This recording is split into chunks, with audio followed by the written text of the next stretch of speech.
Welcome to Cool Tunes for a Hot Planet, the podcast where music inspires action for social and climate justice.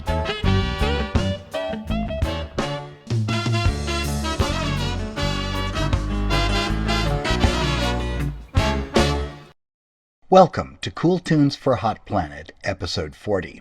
I'm Warren Senders, and today we're exploring climate-themed choral music with our guest, Chris Hutchings. Before we hear Jane Lewis's Another World with text by Arundhati Roy, please take a moment to like and subscribe.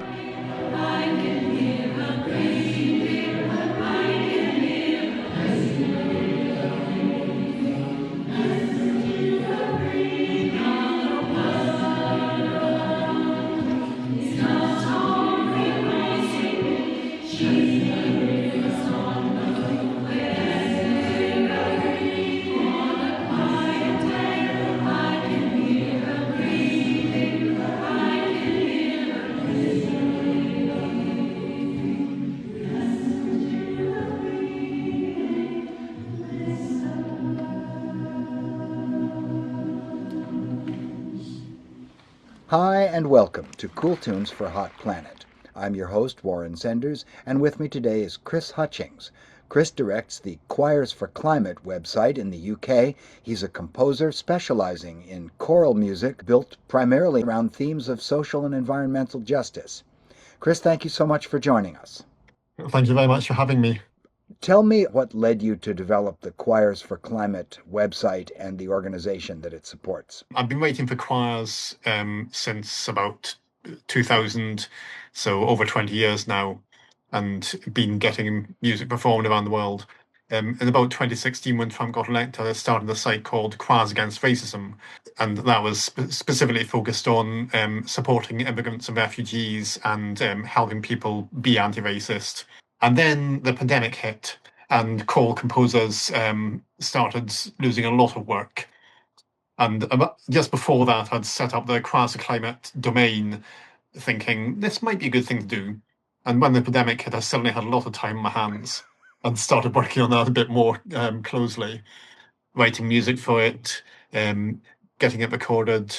Let Them Not Say was one of the first pieces I wrote for that, and managed to get some funding to get that recorded by a remote choir in Virginia. The Piedmont Singers, directed by Helena von Rueden, and I thought, hey, there really is demand out there for this. The words for that were by Jane Hirshfield, who's a poet based in California, you might have come across. Let them not say, we did not see it. We did not see it.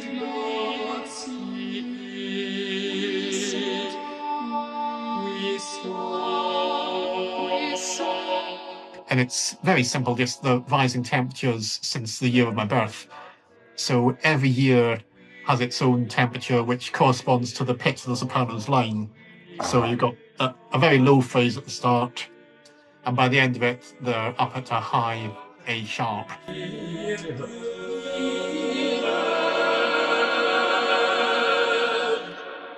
Let them not say, they did not taste it. They did not taste it. They did not taste it. Taste it. We tried. Let them not say, it was not spoken. Not written, we spoke, was not written, we spoke.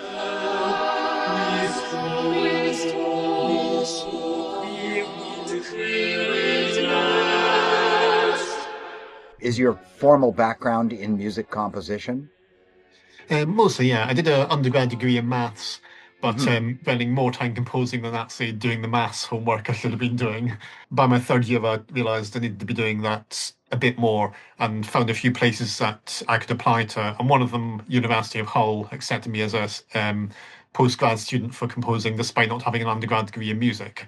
Often the people who are doing groundbreaking work aren't necessarily the ones who've been spawned by the academies in the first place.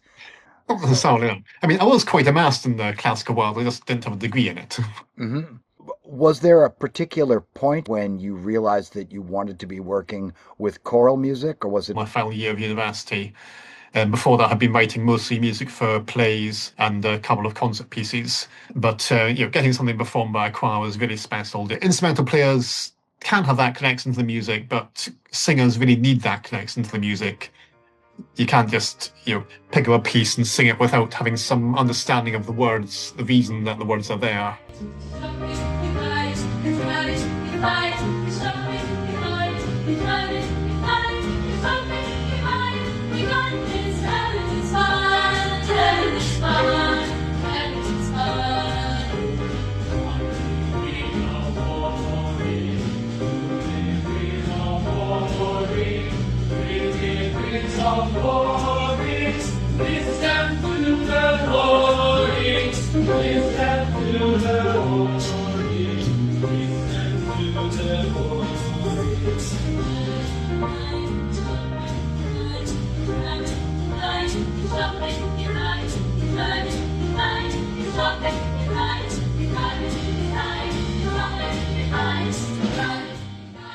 When did racial justice and environmental justice become central for you? Well, with racial justice, it was very much when Trump got elected and Brexit happened in the UK, the Conservatives are calling for a registry of foreign workers in the UK. And this was basically copying Hitler. And Michael Rosen, as a Jewish writer, got very offended by this, rightly so, and wrote a fabulous diatribe against it called I Was Listening to a Pogrom. So I was very honoured to be able to set that to music and get that performed. I was listening to a pogrom on the radio today, coming from a party conference where they had a lot to say about people who move here. Reduce net immigration. And I got it from the pogrom. This was something I should fear. They're sending criminals, rapists. I should worry about the people next door. They have no rights to be here. I should worry about the woman cleaning the floor, taking our jobs. I should worry about the student on the bus. They can't speak English. I should worry about anyone moving amongst us. They should integrate more. And I got it from the pogrom. It's almost always starting from the texts and with a blank canvas in front of me as regards music. One thing that stands out instantly when you're looking at a new piece is, do the words make sense with the rhythm, with the notes, with the pulse? If you have stresses in the words that don't unite with the rhythmic stresses, that makes the piece almost impossible to sing. So you have to feel the natural rhythm of the words and then find the music that works with it. Is there something interesting I can bring out within the lyrics? Is there a bunch of consonants here that really lend themselves to being sung, or some vowels that I could use as accompaniment for it?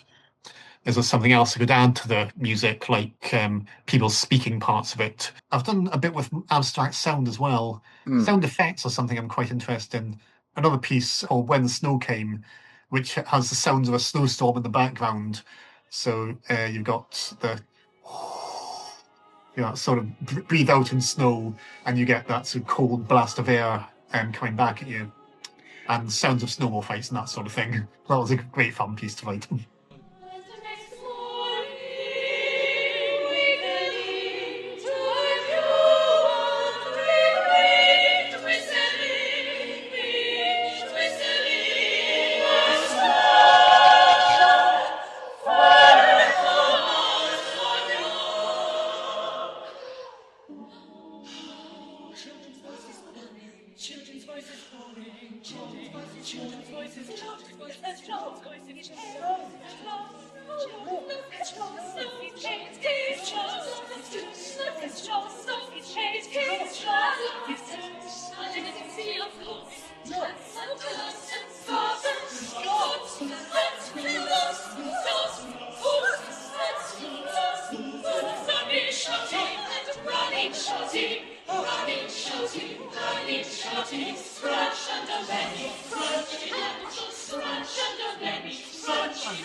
There's a huge amount of anger in the climate movement, and rightly so, because we need that anger driving us. But I think that can be off-putting to some people. It scares them. Yes. And I think there's a space within the music that we provide for that climate movement for not just anger, but also hope, love, more positive emotions. We've got a lot of angry music on the Choirs for Climate site, but I'm trying to write more that brings out the more positive emotions associated with it: community, fellowship, and hope.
There's a robust tradition of group singing in UK, Yeah. right?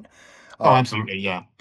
It's going downhill lately, but we do still have, a choir. At least every decent-sized town will have its own choir, and quite a lot of places have many more than one. The UK has always had this amazing choral tradition in churches, and it's spread to the towns and cities with choral societies.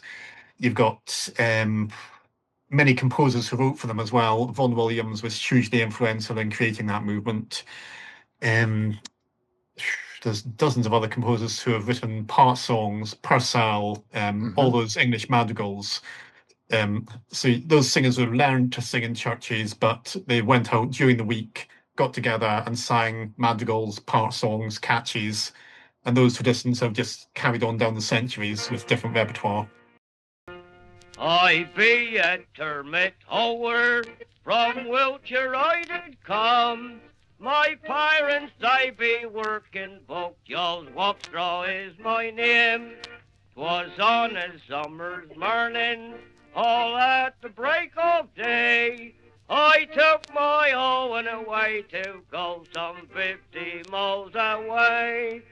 Then some days I came haymaking, and some days I came mowing. Over Dublin I Chesky, I the turn it home. The flow, the fly on the turret. I was trying to keep them off the turret. That was Fred Perrier's Termit Hoer's song, recorded in Wiltshire in 1951. If you heard our episode on bees, you might remember Charles Butler's Melissomelos, or the Bees' Madrigal, composed in 1623 and performed here by the Choir of Little St. Mary's, directed by Simon Jackson.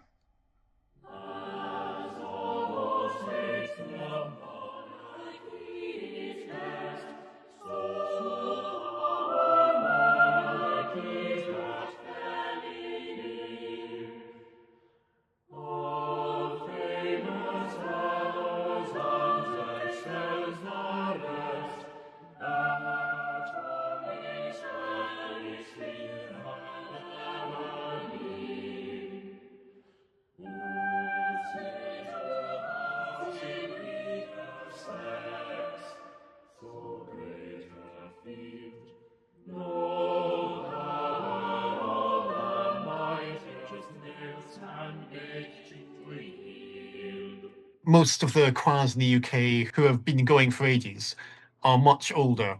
You'll look at a church choir in the UK and see quite a lot of 60 or 70-year-olds. You look at choral societies and you notice a lot of white hair and very few younger faces. But then you go to the queer choirs, climate choirs, and there's this sort of young people who don't want to do traditional masterworks. There's no one wants. There are people out there who just do not want to do requiems and masses as choral works, which is what these big choral societies and church choirs do. And for them, they've not got a connection to that text or that world, that repertoire, and they want something different. So I think there is a future for choirs who are willing to do that bit of difference, and a lot of that can be climate repertoire, finding something that people are genuinely passionate about. The UK group that I have come across a lot and hope to work with is called Commoners Choir. It's run by the guy who used to run a band called Chumbawamba, and he now runs that Commoners Choir, which is a fantastic group. So do look up their stuff. Call the road protesters. Our house is on fire. Call the climate campers. Our house is on fire. No more petitions or preaching to the choir. Call the occupiers. Our house is on fire. Call the whistleblowers. Our house is on fire. Call the guerrilla growers. Our house is on fire. No more petitions or preaching to the choir. Call the tin soup throwers. Our house is on fire. Tell me about the Ecocide Law project. So this is a project that was put together by 3 Scandinavians called Kirsi Kaurismäki-Sukkonen, Merzi Rajala, and Peder Carlson. 2.5 years ago, we started this project to create an artistic citizen influence tool to communicate about the need to get a new powerful law to the world.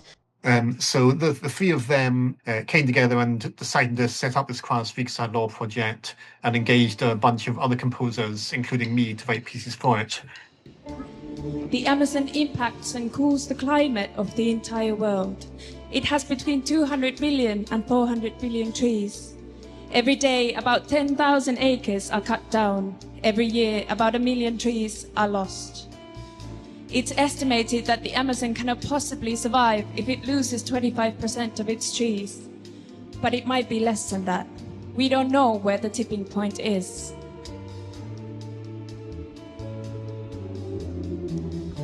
If the Amazon becomes impossible to save, will we blame it on the axe that cut down the last tree?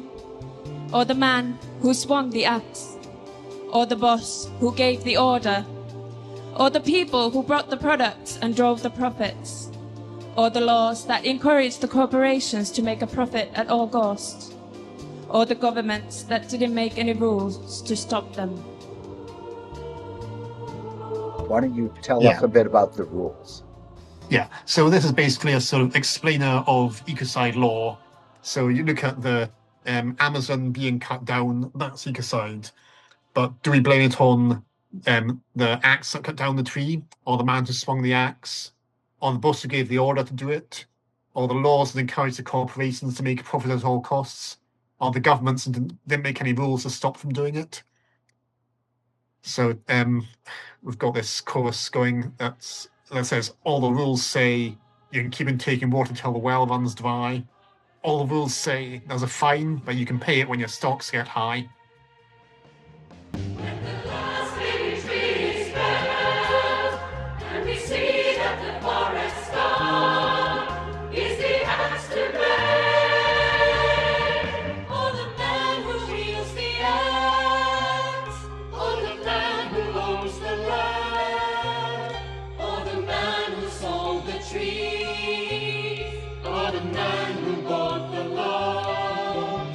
But it's all within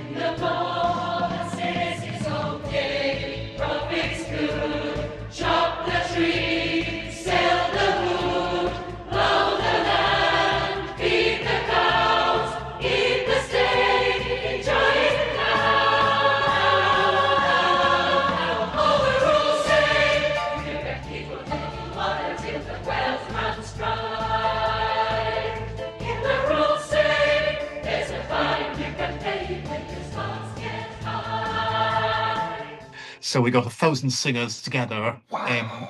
MPs from Finland and members of the European Parliament attending. There were at least 1,000 people in the audience in Finland's biggest concert hall, called the Musiikkitalo in Helsinki University. So, I asked the lake how it came to be.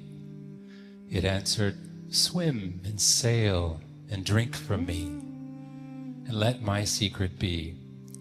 So I asked the sky how it came to be. It responded, "Breathe my air, enjoy my beauty. I am a mystery."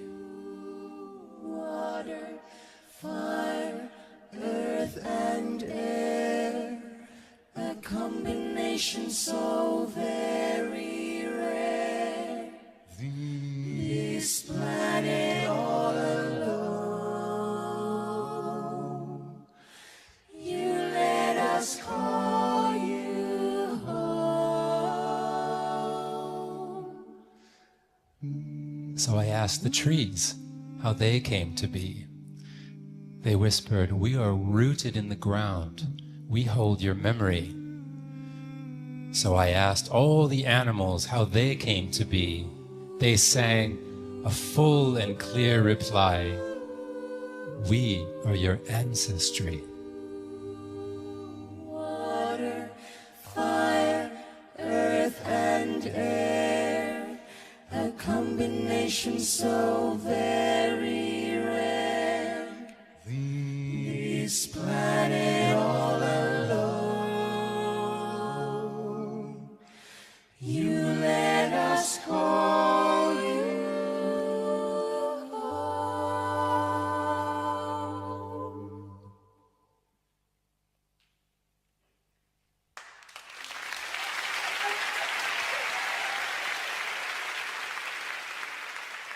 The benefit of ecocide law when it's introduced is that you can actually hold corporations and their directors personally to account.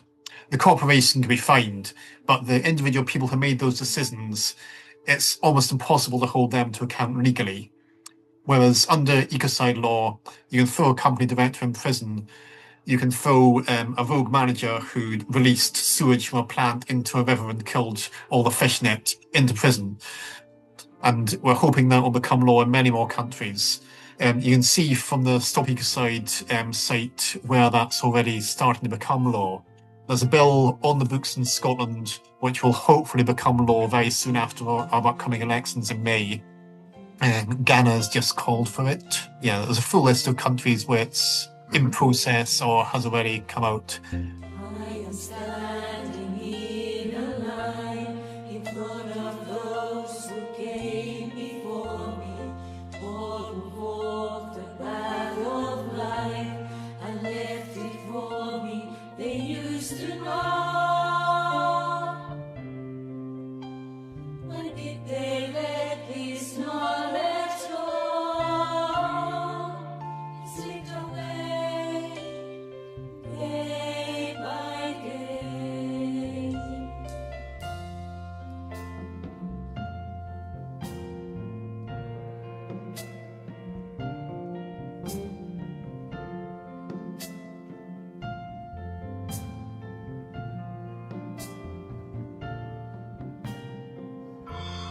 The only way to set us free is if we strive for harmony, taking only what we need, respect the balance we used to know. Oh, and if we let our wisdom go, it slipped away day by day.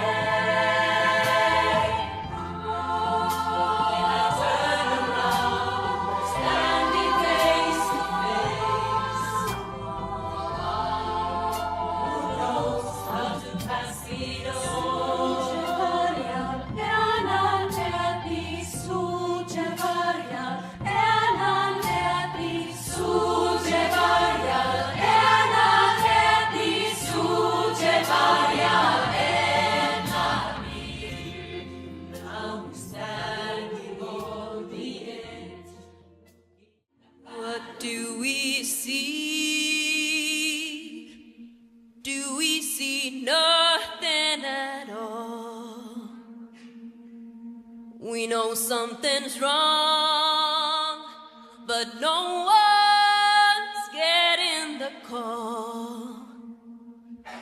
One deny it and some reply with, I wanna see you free. Let's reimagine and commit, we wanna see you free. I wanna see you free. I wanna see you free. I wanna see you free.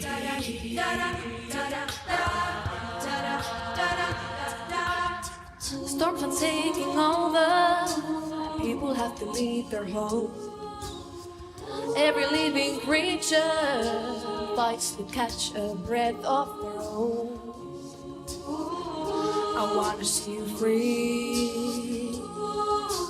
I wanna see you free.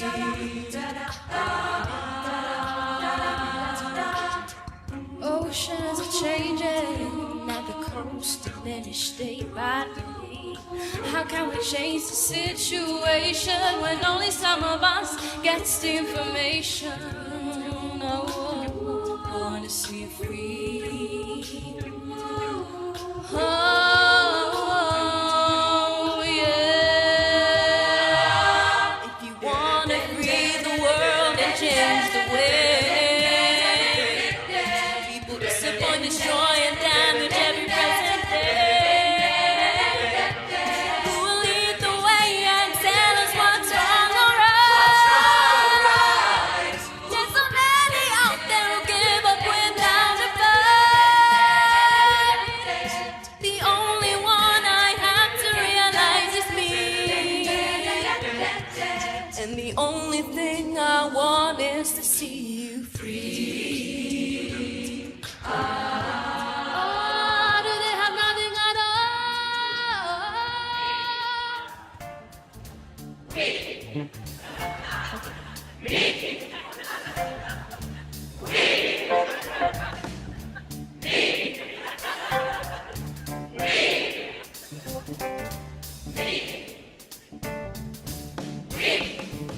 I got two voices in my head. One is mad and the other is sad. I got two voices in my head. One is sadder than the other. One says me, the other says we. One says me, the other says we. One goes, get it, get it, get it, get it, go get what you want. Take it, take it, take it, take it, just take what you want. The other goes, I want food, I want water, food and water for me and for you. And I say, ask not what someone can do for you. Ask what you can do. Somebody ask not what the people can do for you. Ask what you can do for the people. One people, one planet, many voices, one earth. I want the two voices in my head, to grow together like salt and bread. I want the two voices in my head, to get a grip of something bigger than us. The little me can join with we. Come on, join me and let us break free. Free to get it, get it, get it, get it, go get what you want. Give it, give it, give it, give it to get what you want. I wanna give to. This was just a small sample of the extraordinary singing you can find at the Choirs For Ecocide Law website. Please check it out. Now, let's hear some more of Chris Hutchings' music. Tell me a little bit about the piece Send Lazarus. So this came about on a collaboration online, but one of the first people to join it was this poet called David Ervin, and he sent over this fabulous text for St. Lazarus. He's a religious person as well, and based it on the story of Lazarus in the Bible. This is not the Lazarus who was raised from the dead. This is the Lazarus who was a beggar outside the court of a rich man. And Lazarus died and went to heaven. The rich man died and went to hell.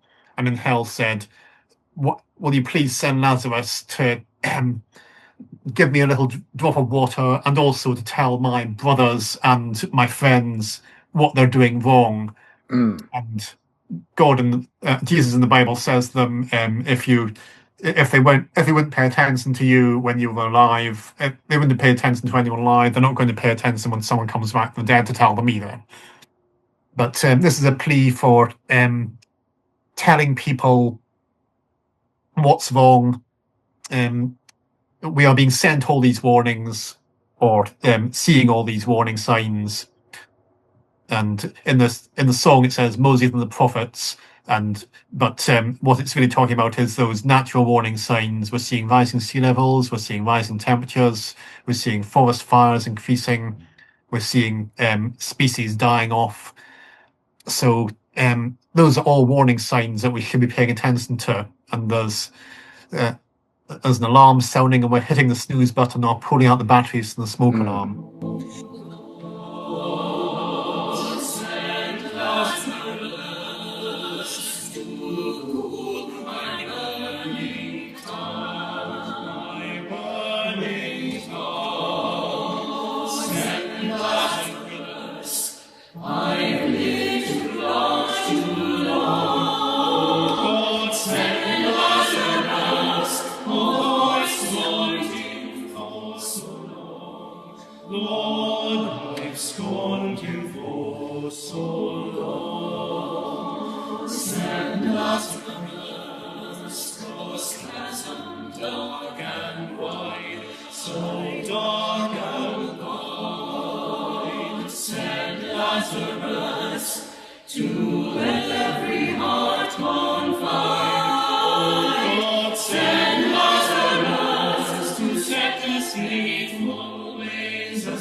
Moses and the prophets, flooding and tsunamis, and rushing in Moses and the prophets, melting on the time dust, and dashing at his faces. Moses and the prophets, fires ever burning, and swashing on the trees. And no one ever really sees. Oh, God, send Moses and the prophets, hurricane destructions, and ocean and fire. Moses and the prophets, awesome devastations, and mission destruction. Moses and the prophets, weather and diseases, ocean is disaster. Moses and the prophets, habits and depletions, expulsion and destruction. And no one ever really seems to care. Oh God, send Lazarus to cool my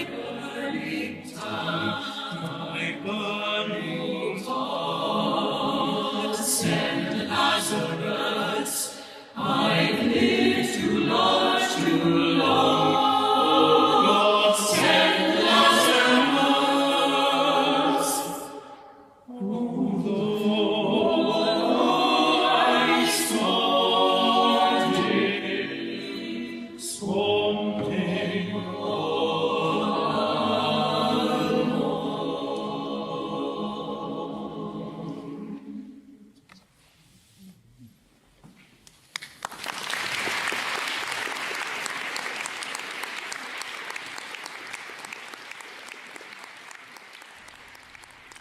Chris's composition, Monster, was inspired by a vision of a dinosaur skeleton emerging from a cliff after a storm caused by fossil fuel-driven climate change. The choir starts by intoning the Latin names of the trees that decayed and fossilized to form coal.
How many composers are currently represented on your website? I think we've got about 50 composers on the site at the Wow. moment. I haven't done a complete head count, so there's in that area, certainly. That's a lot of people who are writing choral music.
If there are composers in our audience, can they reach out to you through the website and connect with you and find out what the rules are for submitting works? Yeah, absolutely.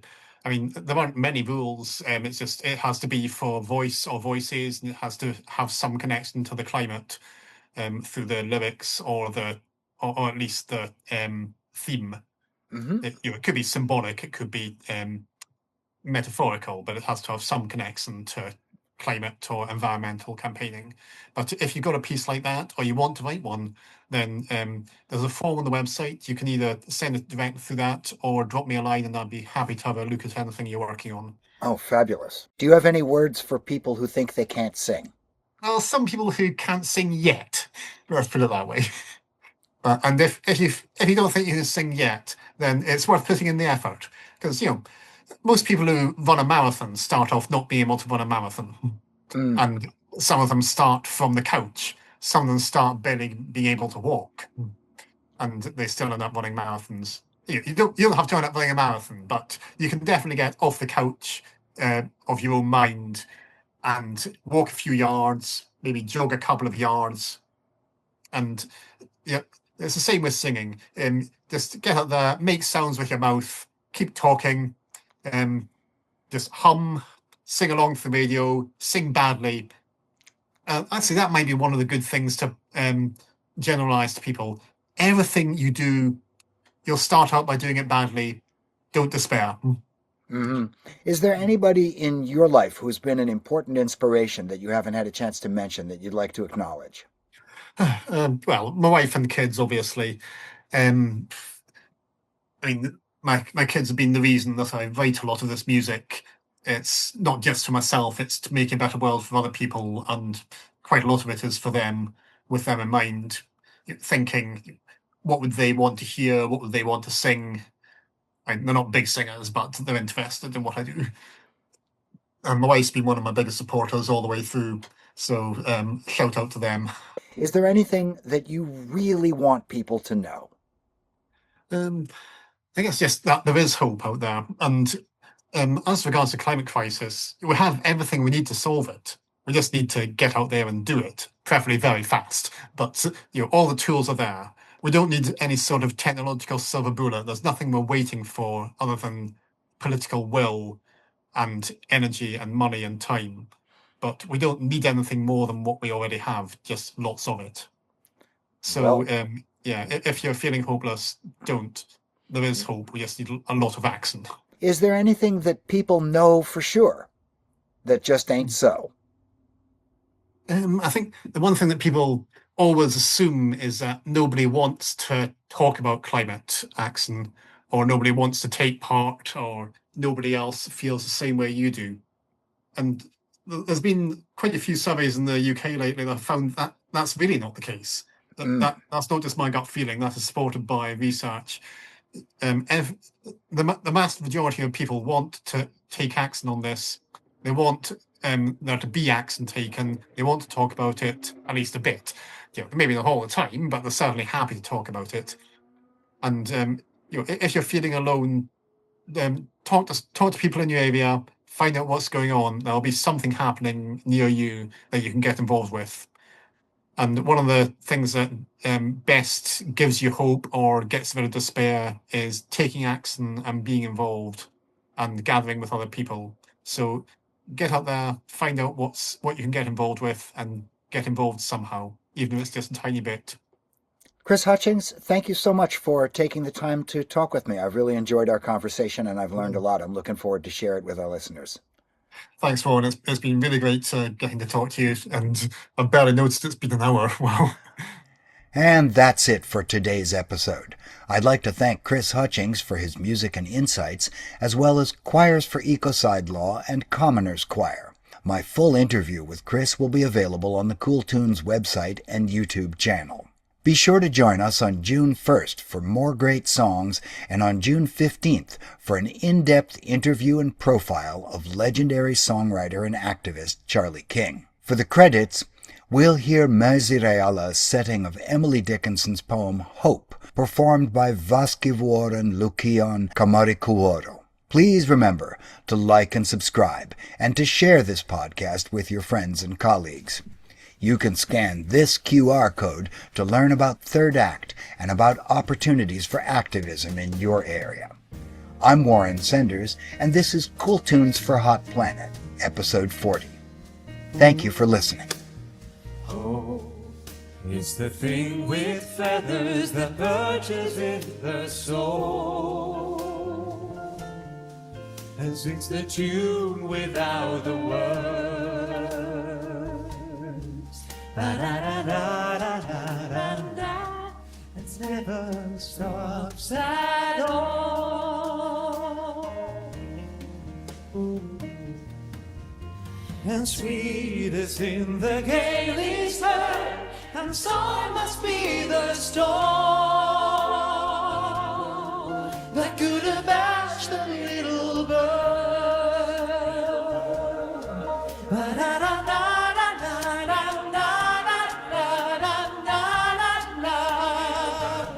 That gets so many more.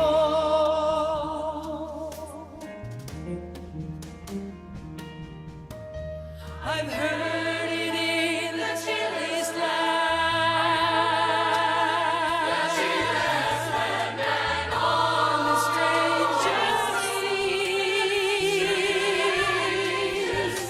yet never in extremity.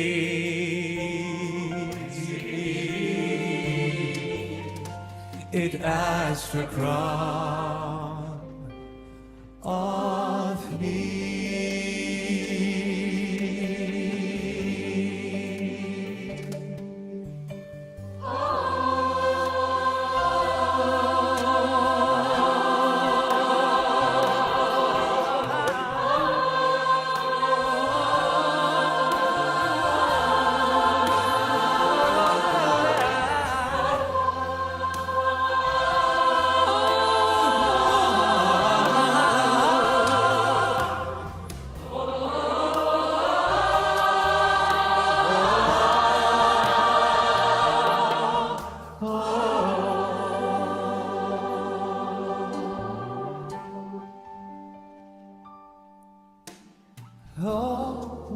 It's the thing with feathers that perches in the soul and sings the tune without the words.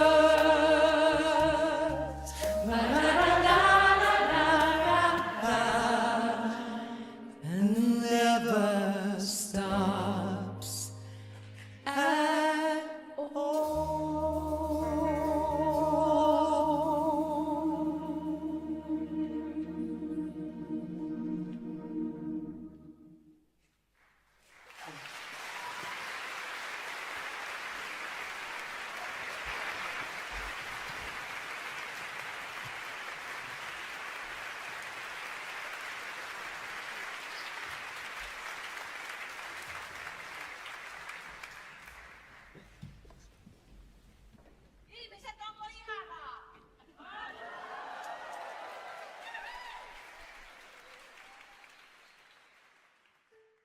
Cool Tunes for a Hot Planet is produced by Jack Cochran, Pam Falkenberg, Pearlie Ray Gates, Seth Handelman, James Kahn, Harriet Jerusha Coram, Mark Lagerway, Warren Senders.